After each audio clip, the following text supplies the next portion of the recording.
I was their top talent. I was making the most money on the roster or being in the most main events. Yeah, they lost a big wrestler. They lost their biggest wrestler. So.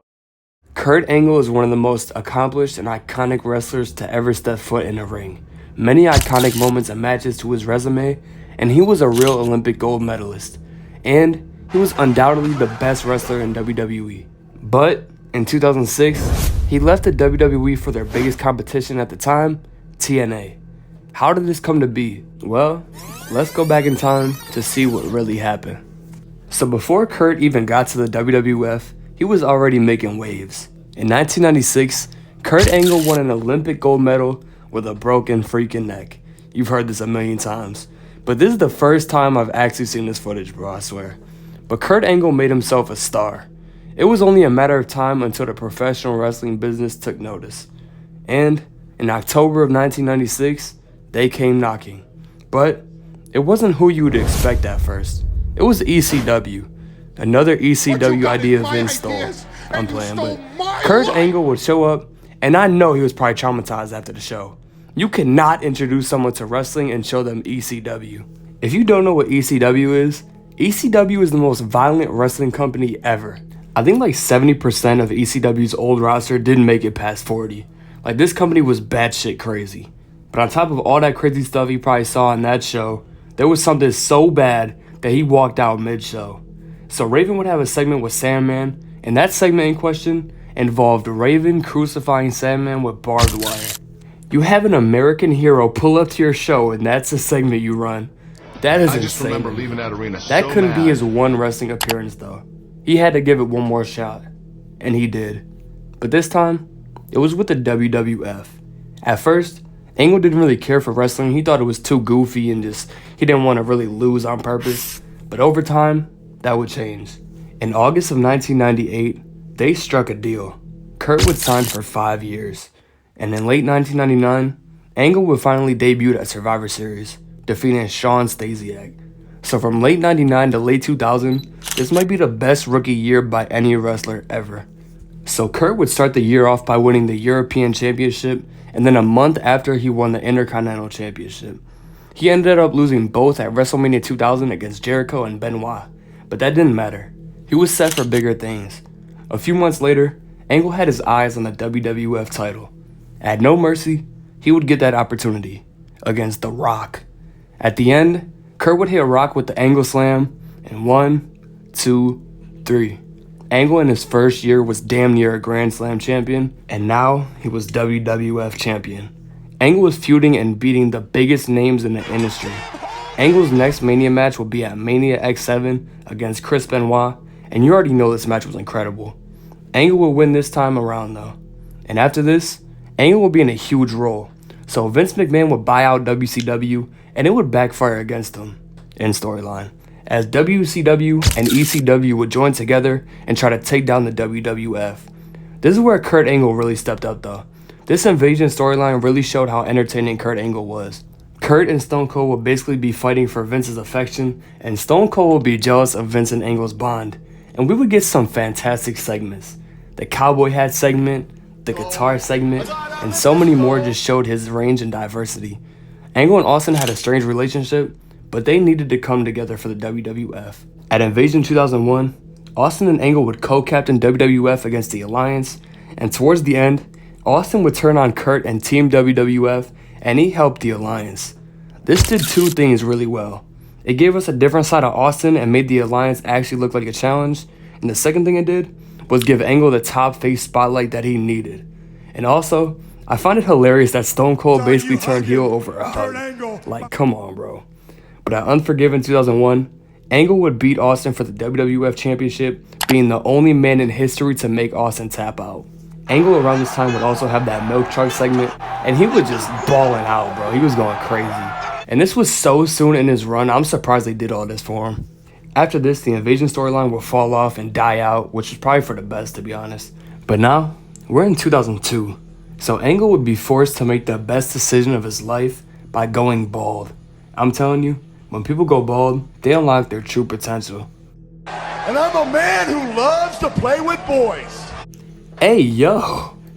But on June 27th, 2002, one of the greatest wrestlers of all time would accept Kurt Angle's open challenge, and John Cena would come out, slap Kurt, and make a name for himself. Kurt was already having iconic moments with his baldness, but during this time, Angle would also win the tag titles with Benoit and made himself a Grand Slam champion.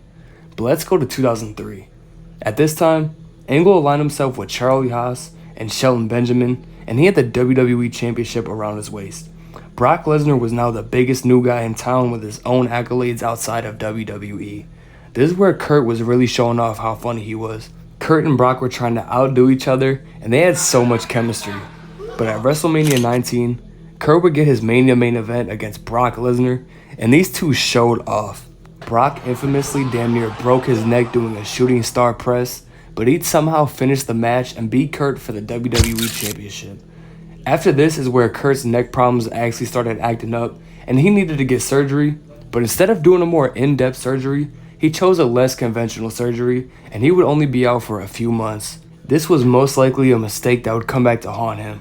But a few months later, Angle would win the WWE Championship title back, but he'd lose it to Brock again in their iconic 60-minute Iron Man match on a random SmackDown. And this match was just after Kurt lost his sister dying from to a heroin overdose. So tragic. But after this, Eddie Guerrero would have his legendary road to the WWE title, even beating Brock at No Way Out. Angle would become the #1 contender for the title, and at WrestleMania 20, the match was set.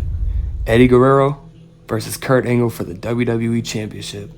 This match was very technical, but at the end, Eddie would pull out one last trick, and he would roll up Kurt. And Kurt's neck would start acting up again. I think this is the time frame where Kurt started tanking with his mental health. Angle was just beat up. So shortly after, they made him the SmackDown GM, and bro, what the hell was this run? They made an Olympic hero a midlife crisis handicapped GM. Only WWE, man. Only WWE. But Kurt would terrorize the roster, and somehow even getting chokeslammed off a balcony by the Big Show. Look at his body.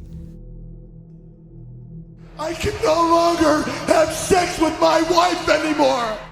Yeah, it's pretty tragic. But it would keep getting worse for Kurt, as he would get fired by Vince, and then he'd get chased around the ring with a crutch when Vince found out that he was lying about being injured. Oh my god, bro. But after this, Kurt would be involved in a very controversial Tough Enough segment that was actually pretty funny and deserved. So Kurt was basically tearing these poor dudes apart every single week and just embarrassing them. So one week, enough was enough. So Angle would lay out a challenge, and then a guy named Daniel Puder would accept Kurt's challenge to a real shoot match. If you don't know, Puder was a professional MMA fighter, so this was going to be very interesting. So they'd be grappling trying to get better positioning, and Puder would get Angle in a Kimura lock, which if you don't know, is the most OP move to ever exist. Bro, trust me, I know. Whenever I would be beating Josh's ass, he would go for that OP ass move. That shit was annoying, bro. My bad, I had to rant a little bit. But Kurt would basically get hoed in front of everybody, so this was just a horrible idea for everyone involved, because Puder would get hazed and fired, and Kurt would just get embarrassed. This was very dumb. But anyways, now we get to 2005. This is where Kurt really turns up to the max. So Kurt Angle would enter the Royal Rumble, and Kurt would run shit. Until Shawn came through and kicked the taste out that boy's mouth, and he eliminated Kurt. Kurt was pissed. Kurt went back in the ring and tossed Shawn out his damn self.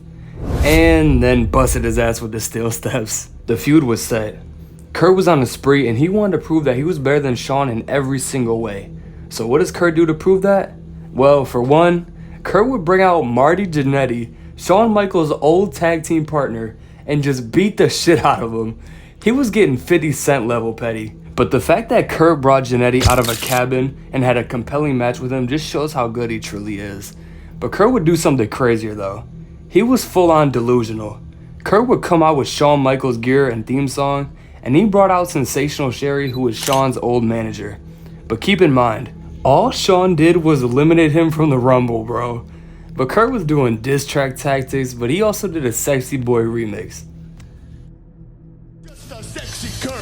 Sexy Kurt. I'll make your ankle hurt. Dude took Shawn's girl and made a diss track all because he got thrown over a rope. Oh my god. And then to make matters worse, this happened.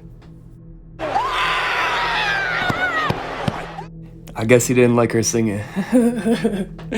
But all shenanigans aside, it was actually time for them to step in a ring together. WrestleMania 21, Shawn Michaels versus Kurt Angle. It was on. This was one of the greatest matches of all time. Complete technical masterpiece, and if you want to watch a wrestling match, this is the one to watch. Two wrestling icons just having a complete masterclass with a great storyline on top of it. This was one for the ages. After this, Kurt would go straight menace mode again because he would start a feud with Booker T, and Kurt was in love with Booker T's wife. I still to this day can't believe some of the stuff Kurt was saying here. If you have 420 dang boy humor, then go check this out because it's kind of crazy. But Kurt Angle would be drafted to Raw, and he started a feud with John Cena. And somehow, he also lost his gold medal to a sped. What was going on in the WWE? But my absolute favorite Kurt Angle moment would come, and it was hilarious. So Kurt would come out for his main event match, and everybody was chanting, "You suck." Kurt finally blew a gasket. Kurt berated the fans and said he would keep coming out until they showed him proper respect. "Hit my music!" He would come out again, and he would get booed louder than ever. Joey Styles points out that they bought a ticket and they could say whatever they wanted. Literally like 10 seconds later, Kurt said, "Oh, I know what you're thinking. I paid for my ticket. I can say what I want. It's my right. Yeah, well, you abuse your right and you abuse me."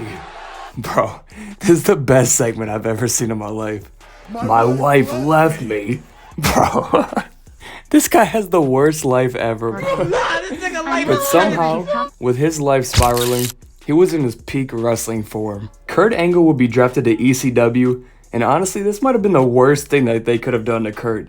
They sent his ass to the same place that damn near traumatized his wrestling journey back in 1996. But ECW was the most violent wrestling ever. They knew damn well what they were doing sending Kurt to that dump. But Kurt adapted. He threw on a mouthpiece, became a wrestling machine, and started dogging everybody. His intensity was insane, but just as he reached his peak form, he got released. As the story goes, Kurt was taking so many painkillers, and he was in constant stress and pain, and he couldn't take it anymore. He had signed a 5-year deal with the WWE, but his head just wasn't in the right place. The WWE schedule was grueling too. He needed to take a break. Kurt needed to get help. So Vince did the right thing. He released Angle. He released the best wrestler on the roster in his prime to get him help. I mean, say what you want about Vince, but this was a good move. But Kurt needed time to heal, and Vince probably thought he's going to get some help and he's going to come back in a few months. That is not what happened. Kurt has his eyes set on something else. On October 19th, 2006, we would see Kurt's next move. Kurt Angle in TNA! The visual was immaculate. Instead of taking a break and fully healing, this maniac was doing this. But I felt so bad for him, but you can't help someone that doesn't want to help themselves. When wrestlers get to this point, it's like an endless loop of trying to get that same adrenaline, and it just never works. Basically the plot of that wrestler movie that came out back in the day. But this was no longer Kurt Angle. This was Perk Angle. This guy was here to ball out and leave his life on the mat. This guy was damn near Superman in the ring. This dude went on to do some of the craziest spots I've ever seen. Look at his body though, like in 2002 to 2003, he was a monster, he was super brolic in great shape. But in 2006, he lost his muscle tone, but somehow he was so much better. Like this dude was doing sentons off of stages, he was doing 450 knee drops, ziplining into the ring, and all this crazy stuff. But the craziest thing that I seen was this. Like what the hell was that? Yo dog, this dude had like Genghis Khan levels of aura. But literally nobody could stop this dude. Not even his wife. Not even females were off limits for Perk Angle. But this guy would then somehow hold every single title in the company.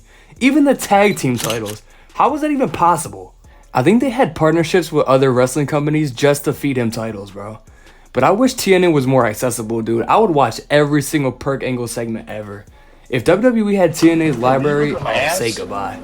But the best thing Angle did was form this old head power trip ass group called the Main Event Mafia.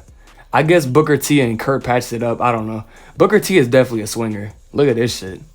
Anything. I need one night with the queen. Excuse me, my queen. Okay. But just one night. Like, what is he doing? But Kevin Nash pulled up looking like Zeus or something. Who the hell invited Scott Steiner to this?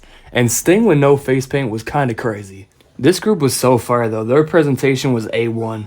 They took over everything. Production, cameras, screen time. But they even had Scott Steiner announcing people. This dude is so slow.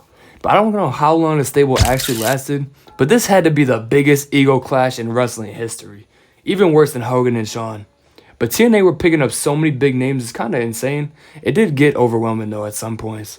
But somehow AEW made the same mistake like a decade later, so I don't even know what's going on at this point. But TNA would slowly die down year by year, and they brought in people like Bischoff and Hogan. Like, man, they already killed one company. Why would you give them full control? But if egos weren't involved, I think TNA would have been a lot better off. TNA just had everything going for it. They were so unique, even the ring was different. But it just became WWE's shitty extras. Kurt would have a 10-year TNA run, and it was filled with a lot of controversy and great matches and hella perks, but it was a crazy ride. The best part about it though, is that Kurt is still alive today to tell the story, and he's completely clean and sober. Kurt Angle would end up returning to WWE in 2017 as Raw's GM. He would even take a jab at TNA in the process. Tag team division is full, but I hear that TNA is hiring. Kurt Angle would get inducted into WWE's Hall of Fame as well as TNA's Hall of Fame, and he would have his last ever match at WrestleMania 35 against Baron Corbin of all people. But there it is, man. Kurt Angle has one of the craziest careers and highlight mixtapes I've ever seen in my life, and his comeback story is just incredible. I will say this about TNA though, I think it's the most influential like in-ring wrestling company ever. Their wrestling style was so ahead and so advanced, even their match types and their spots, it was just crazy. Like one time I saw AJ Styles jump off of a ladder on top of a steel cage onto someone else that was on a table. I think he even climbed up on like the steel rafter, whatever bro. Like what is that? How the hell did they even get weapons on top of the cage? But I saw like a dude like scale the cage and do like a Hurricane Rana. I saw a Shark Boy cosplay as Stone Cold one time. It was just crazy, but TNA was so funny. I think today's wrestling is just missing that like culture shock. Cause back in the day, like there would be random ass storylines, but they'd be so entertaining. I think today's wrestling, they just try to make everything make sense and people take it way too seriously. Like people be talking about match times and shit. Who cares about if a match was 2 minutes and 20 seconds? Like, bro, who cares about that shit? People care about like ratings and stuff. They care about how much money a company's making. Like, bro, we just care about the stuff we see on TV. Why are y'all looking at ratings and money? Like, if you look at the company, like their career stats, like their downfall and stuff, that makes sense. But if you're just watching Raw and what's the ratings? Like, who cares? I'm sorry, I'm ranting, but like, I think wrestling has gotten way too serious. I think there should be like more random storylines, like more people like Shark Boy and shit. Yeah, let's get Shark Boy back in the mix. I don't know, man. But there was just something amazing about back in the day watching these crazy storylines, never know what's gonna happen, like Cena getting stabbed in a nightclub. Like it's so stupid, but it makes it so much more enjoyable. But the one thing I'd say about TNA though, is I got the TNA Impact game, I think it was like my birthday in like 2008, 2009, some shit like that. And I deadass played this game for like 4 years. Bro, don't get me started about the Ultimate X matches and how you would run and trip over the steel steps. And if you were Hernandez, you could do the border toss to the outside of the ring. What a game, man. But anyways, Kurt Angle was a wrestling machine. His personal life plummeted, but his wrestling skills were out of this world. So why did Kurt Angle leave WWE? Well, to keep it simple, his life was going downhill. He was in pain. He had multiple surgeries. He wanted a lighter schedule. And he just had a falling out with Vince McMahon. On top of that, his sister died. He was taking like 20 pills at a time. And he had just had so many surgeries and enough was enough. An Olympic gold medalist went through all this crazy stuff. And the craziest part is that it was never supposed to happen. I put a hit out on my dear sweet wife Karen tonight. What? Look at you. You got more rolls on you than a bakery. You better get your act together.